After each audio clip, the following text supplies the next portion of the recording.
Hi, everybody, and welcome to the Something Comes Along podcast, where we discuss life's changing circumstances, how people adapt and cope with such big changes that enter their lives.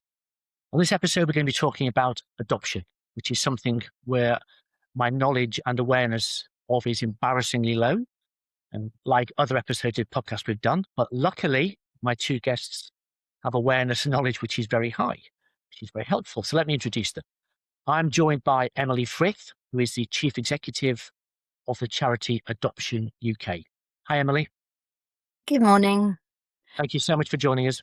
And I'm also joined by Julie Cupit, just checking to get your job title right, Julie, who is the International Director of People at the law firm Eversheds Sutherland. Welcome. Thank you, Gary, and spot on with the job title. Really pleased to be part of this. Emily, can I start with you, please? Just a little bit about yourself and Adoption UK, the charity, how long you've been there, and maybe also where you were directly before, if that's okay. Sure, of course. Yeah. My name's Emily Frith and I'm Chief Executive of the charity Adoption UK. Before that, I was the Head of Policy for the Children's Commissioner for England. I joined Adoption UK about 3.5 years ago now, nearly 4, time flies. We're an adoption support charity. So that means that we're there for adopted people and their families right from the very beginning. We provide information, we connect and support families and adopted people through adulthood as well. And then we campaign on behalf of the whole adoption community to get better adoption policy and practice. Brilliant. Thank you. And while I've got you, on a macro level, because I have no idea, kind of what is the kind of the volume of adoptions which happen across the UK, and the supply and demand dynamic, I guess. Well, it's a few thousand every year. So if we think about the number of children that come into the care system, it's actually a really small proportion of that. It's children who really are unable to grow up with any member of their birth family, who are then considered whether or not they might be suitable for adoption. And that goes through a big sort of court process before then children are hopefully matched with an adoptive family. So as I said, that's a few thousand each year. It goes up and down. It's been going down in recent years. But then, of course, overall, that means that we have a lot of families within the UK who are growing up with an adoptive family, and then a lot of people who have been adopted and are adult adoptees across the country as well. It's not possible to get a really exact figure on that, but actually adoption touches many, many lives. Thank you very much.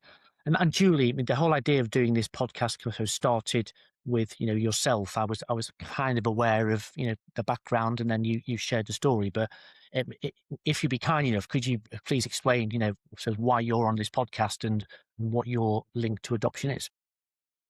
Yes, of course. So I am one of those adoptive parents. My husband and I experienced many years of infertility, so decided on adoption as our route to parenthood, and were matched with 2 girls, twins, who were nearly 6, and that was 15 years ago, almost exactly to the day, coincidentally. So they're now about to turn 21, and so we very much have done the whole parenting journey. They are now legally adults, albeit still developing. But it's been a roller coaster ride. When you going back 16 years ago, was the idea to adopt twins or not? Absolutely not. I mean, as an adopter, you are, which I think feels slightly strange to some people, you're actually able to be very specific about the children that you want to adopt and the needs or lack of need they may have. So you are able to say how many, what gender, whether you can cope with special educational needs. So we did decide that we wanted to adopt siblings, but I very much had in my mind it would be young children who were preschool. So twins and children of school age really didn't come into the thinking or the planning. And as we have Emily here today, from a charity, back then, how much support was available in the run up to and immediately post AFA from a third party organisational perspective? Well, we as a charity feel that there's not enough support now, even nowadays, that we think there should be a lot more support for families right from the very beginning, and then for adopted people in adulthood too. But about 15 years ago, there was even less. That we have seen improvements, both in the support available for families, but also the training that's offered. It was about 15 years ago. There was a big academic study that found that a lot of evidence that adopted children have a high level of need because of what's happened to them in their earliest years, particularly in the sort of adoption nowadays, and that families did need more support. And so that research was really impactful, and it led to the creation in England of something called the Adoption Support Fund, which has been available to provide therapeutic support for families. So things have got better, but haven't gone far enough. What was your experience back in the day, Julie? I mean, I would absolutely echo what Emily said there. I mean, my personal experience is that the support that we found available to us once we had adopted was limited to nothing. I remember asking in the first few weeks where I was a little all at sea in terms of suddenly becoming the mum of two nearly 6-year-olds, whether I could at least be put in contact with another adoptive family so that I had someone who understood what I was going through to talk to. And that took the local agency 2 months to organise for me. Beyond that, there was really nothing available. And if I fast forward, it wasn't really until my girls were 14, 15, where things really came to a head. And I would say we were really bordering on crisis point, that we were really given some support through our local adoption agency, and had the ability to tap into the Adoption Support Fund. But even then, the process of obtaining those funds is very drawn out, and can be stressful in and of itself. So that there really is, there has been an improvement, but there really is scope for things to improve further. And I think, it's very worrying that support for the Adoption Support Fund is really quite lacking, and the appreciation of how important it is to adoptive families just really isn't there. And the Adoption Support Fund, is that government funded? Yes, yeah, it's a central fund that's managed by the Department for Education. And I'm going to ask a naive question now, and I think I know the answer to this question, but funding funding for you guys, funding for that is a struggle, is it? Yeah, I think a lot of charities find that funding is a struggle at the moment with the rising what's being described as a sort of cost of giving crisis in the charity sector at the moment. But national governments will provide funding for certain services. So the Adoption Support Fund is something which is available to a family if they apply through their social worker, and then they can access support from a provider that is approved by that local area and the local agency that they adopt through.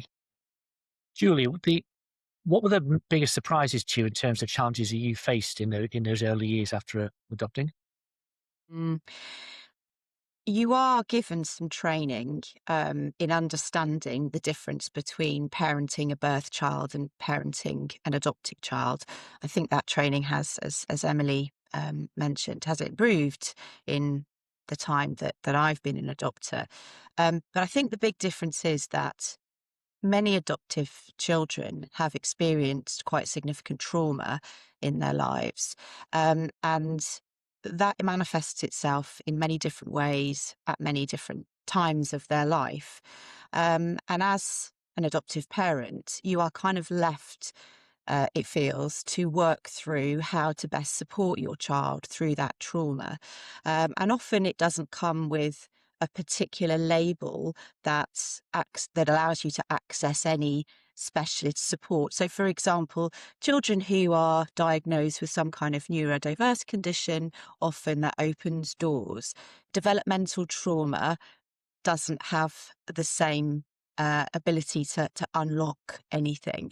And I think one of the things that we found most difficult was in education, and how much the teaching profession isn't trained to understand the needs of adoptive children, even those within an SEN specialism.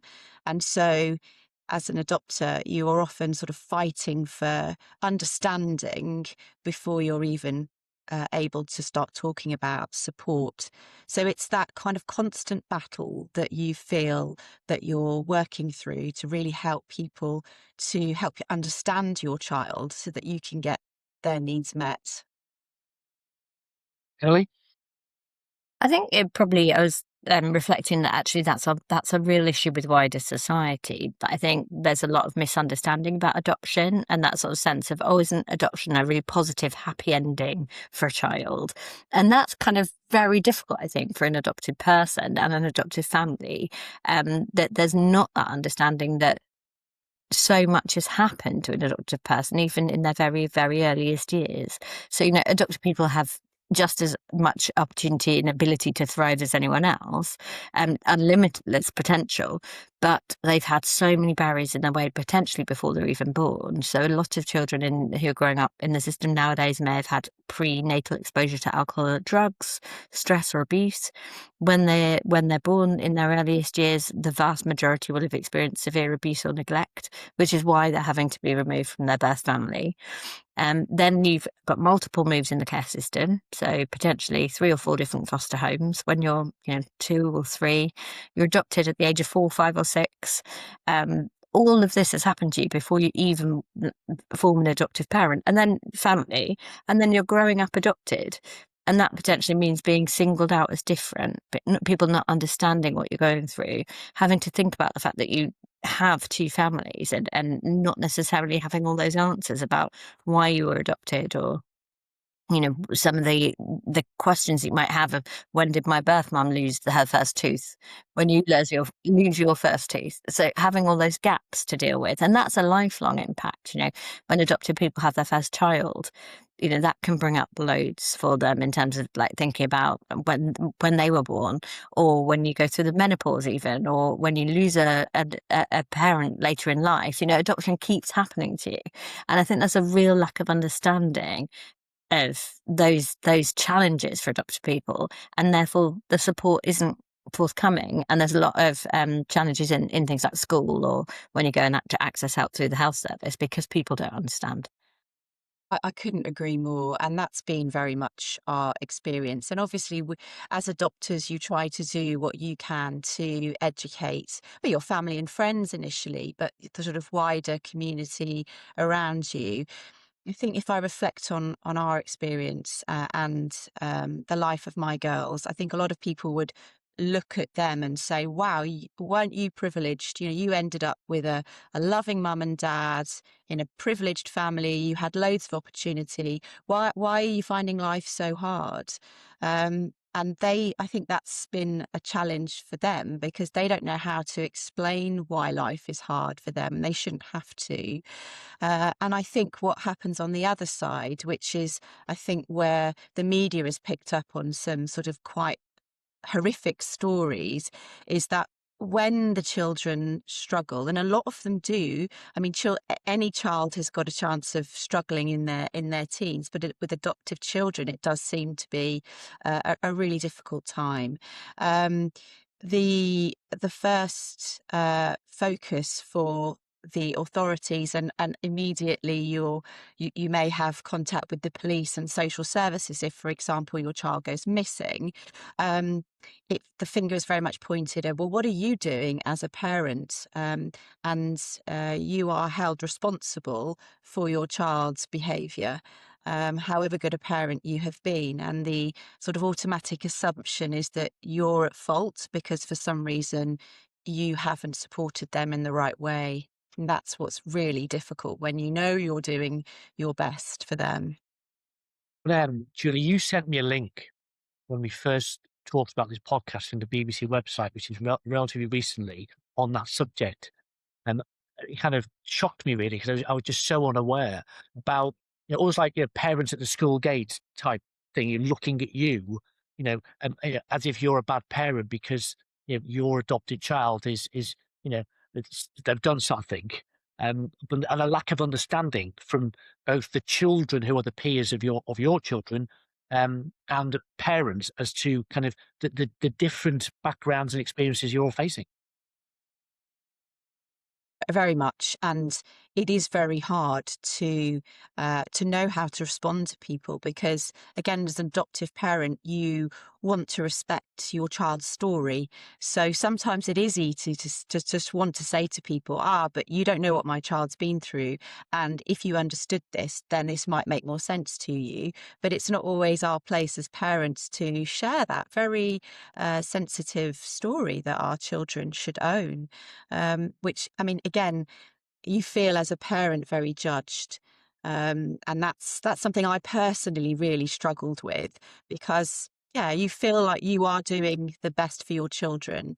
Um, uh, and society does judge you, and actually even people quite close to you, I wouldn't say friends but acquaintances, sometimes question and don't hold back sometimes in asking you why you have or haven't done something, which is often very difficult. And a second question on the children. It's hard enough, isn't it, being a child growing up at school with all the pressures put upon you? It it of course is hard for the other children in the class to understand. And how do you teach that if, as you said yourself, even the teachers don't quite understand either? It's a whatever the opposite to a virtuous circle is. We've had a lot of young people talk to us about their experiences in schools, and sadly, a lot of young people tell us that they've been bullied in school, because they're adopted, and children will often pick on something that is different about you, and so that and there's as you say, there's a lot of ignorance. So you'll get comments which children don't necessarily realise are as hurtful as they are about what happened, why you were adopted, for example. And then teachers just really not handling that well. So, I've talked to young people who've been put in isolation rooms because they lashed out, because they were being bullied about their adoption, and really the blame being centered on that child. So I think probably education is the thing that comes up most for us, as a struggle for families, particularly in secondary school. And the Adoption UK, do you have, kind of programs or network groups that you provide to help in this area? Yes, so I was thinking when you were talking earlier, Julie, about feeling really sort of isolated when you first, had sort of formed your family, and you were looking for connection with other adoptive parents. That's something that we really pride ourselves in offering. To be a member of Adoption UK, you can come along to our family events. You can join virtual groups for adopters in different circumstances. So maybe single adopters, or LGBTQ adopters who can find others who are in the same boat as them. We do similar groups for adopted young people and adult adoptees to find those connections. Because I think it's really important to be able to kind of talk to people, really get it and understand, especially when we're dealing with so many myths in society about what adoption even is. It's so reassuring for me to hear, and I've learned something from you, Emily, about what Adoption UK can provide. I also suppose feel a little sad that that information through the adoption agencies wasn't in my case, and I do hope things have changed, readily made available to me. You shouldn't, as an adopter, be sort of having to hunt around for support. Um, you've got enough on your plate when you're first adopting. But yes, and I have in more recent years found great value in the online adoption support groups. So just moments of perhaps desperation in thinking, does anybody understand what I'm going through? It really does make a difference for somebody else to say, yes, I've been there, stay strong, you'll work through it. So yeah, the value that brings to adoptive families is yeah, absolutely clear to me. Can I go back to something you said before? We've done quite a few of these podcasts now, and it was only talking to you guys when we had the pre-chat last week that I realized there's a common theme here, whether it be people who've had breast cancer and are now better, people who've adopted and they've now adopted, so therefore people imagine you're now running through sunflowers, with the children. Also, now people who've had a breakdown but are now better. People who'd lost somebody and there's a barrage of love and joy that comes at around the bereavement and the funeral. But then after all these events, yeah, all of a sudden, well, they're fine now. Recovered, happened, done. I've said that period after, there's something about a lack of understanding in society, I think, about the real challenge now starts in that point onwards. Does that chime? Oh, hugely so for me. Um, I mean, as I said at the start, we are now, my husband and I, parents of adult children. And I'd love to say that, the success of getting them to adulthood means that life's now a breeze. It isn't. Our children still face challenges in understanding and finding their place in society. So we're still trying to support them um, to develop and to understand what their potential is. And they life is still very, very hard for them. So yeah, it's that roller coaster that we were on as new adoptive parents is still going. And I appreciate that all parents will feel that their support of their children is lifelong, and you can't guarantee for anyone that it's going to be plain sailing at any stage. But certainly as an adoptive parent, and I try not to compare with my friends who have biological children, but naturally you do. It very much, it is still a very different experience. And, we have had challenges in recent years of the birth family coming back into our children's lives, which is then another challenge that they face, that it isn't something that a birth child would have to cope with at a very difficult stage in their life, and making sense of their background and what that means for them as they become an adult. Emily? When you were talking, Gary, I was thinking about employers, because often we'll talk to employers and they'll say, oh, yes, we have an adoption policy. And really what they'll be thinking about is adoption leave. So they'll be thinking about it in terms of like parental leave. So, we give adopters the same as any other parents on our leave policy. And that's a big tick. We've done adoption. And as you say, that's just scratching the surface, because, we speak to parents who will have to down tools at a moment's notice because their child's been excluded from school that day, or is refusing to go to school because of their anxiety. Or we have a lot of parents who have to home educate because the school wasn't able to meet their child's needs. And then, as you say, as a child gets older and they have their own needs and they may enter the workplace. And so we need employers who can understand that adult adoptees may have particular things that are impacting on them. So bereavement, for example, if you're an adult adoptee, you're in contact with your birth parents, you may have, experienced multiple parental bereavements in later life. Are employers going to understand that and understand what might be brought up by those kind of life events for you? So really, we've got a huge challenge to help wider society understand what it might be like to be an adoptive parent or to be an adoptive person in the workplace and elsewhere. I think that's so true, Emily. I mean, I would say that I received fantastic support. I had an incredible line manager who was always understanding of the moments of crisis that I was facing in juggling a job and twins and two children. But I don't think that that's consistently understood, that there is a need in order for people in work to perform at their best and be able to feel that they're giving to their families. And I guess that the point you also raise about, uh, children, once they turn into adulthood, having needs. And in relation to adoptive children, I think there's this expectation that because you're in a secure, loving family, actually you're fine and you don't need any additional adjustments once you become an adult. And that, I think, is a key difference with those in care who, once they become adults, are still continued to be given some support. Some would argue more is required, but certainly that transition. And so for the adoptees themselves, I think sometimes it really can be a feeling of I've had some support, but now I'm out there and actually life is much more difficult for me now than I feel it should be. And I look at my friends who may have come through the care system and actually life feels easier for them, even if I've got a mum and dad and they don't.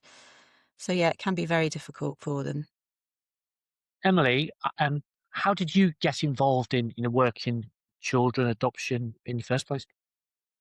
Um, so I think there's a kind of a golden thread that ties the kind of jobs that I've worked in. And something that I feel very passionately about is where people are not easily put into a box. So I think, Julie, you talked really eloquently about developmental trauma and what that means and how it doesn't have a simple label. So adopted young people often get labels of you've got ASD, you've got ADHD, you've got FASD, and can often end up collecting all these different labels. When really, actually, what we need to be thinking about is what has happened to these young people, what have they had to cope with at such an early age, and therefore, what will that mean in terms of what they need support with and understanding with as they get older, in terms of building relationships, into support in school, understanding in the health service, and that's what I think we can be offering, is helping families with some of those kind of multiple overlapping needs, and also trying to educate society about providing the right support for people who don't easily fit into a box of having one simple but maybe severe need, because it's that multiple interlocking needs can actually be much more complicated, much more difficult to deal with than one individual need. Does that make sense? Oh, thank you. Couple of final questions. What advice would, from different sides of the same subject, would you give to people who are, considering adopting, going through a process now? If you were giving them pearls of wisdom and advice, what would they be? I would say, obviously, come and find us. We've got a free information and support line, lots of resources on our website, lots of community that people can connect with. And I would say listen to people from the adoption community, hear about their journeys, and that means other adoptive parents, but also adopted people in adulthood, because I think that can be something really, really powerful to understand what will my child's journey be like, and what will they need, and hearing from people who've been there, both as parents and adult adoptees, I think is the most powerful way of really understanding what you can do to support your child as they get older. Couldn't agree more. I think my advice, building on what Emily's just said, would be to educate yourself in the early days of thinking that adoption is right for you, so that you know what you're facing. And it's not to say that I would want to pick people off, quite the opposite, but you just need to go into it understanding what you're taking on. And it may be the wrong time of life for you, but actually it has for me been, without doubt, the best and the most challenging thing I have ever done. Um, I wouldn't change it. Of course, I love my children from the bottom of my heart. But life could have been easier, and I wish I had followed Emily's advice and had known really that that was the wise thing to do.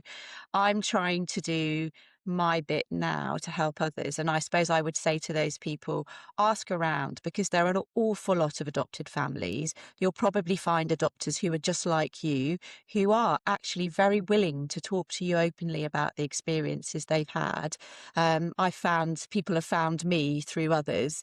And it is very much a way of just validating, some concerns or reassurance that you might be looking for, but to do it, because it is an amazing thing to do. And there are days, even in the hard days, where I say to myself, what an amazing thing I've done for my girls. Sometimes other people have to remind me of that. But it is an incredible way of really positively influencing somebody else's life, and you can never beat what you can achieve for another child as an adoptive parent. Brilliant stuff. And just a few thank yous, really. I mean, thank you both for joining the podcast and being so open. Julie, thank you for sharing your story. It's never an easy thing to do, something like this. So thank you for doing it, and good luck to you and particularly good luck to your girls. Thank And you. Emily, yourself and everything that the charity does, admiration for what people like yourself do for other people. So thank you. Yes, thank you, Emily. Well, thank you for the opportunity of coming on today, and because I think Julie's absolutely right. No one should have to search for this.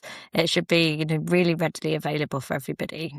So the more we can tell people about what we do and what other support is out there, the better, I think. Thank you very much. And thank you everyone for watching or listening to this episode of Something Comes Along podcast, which is a Totum Partners production. We'll see you next time. Bye-bye.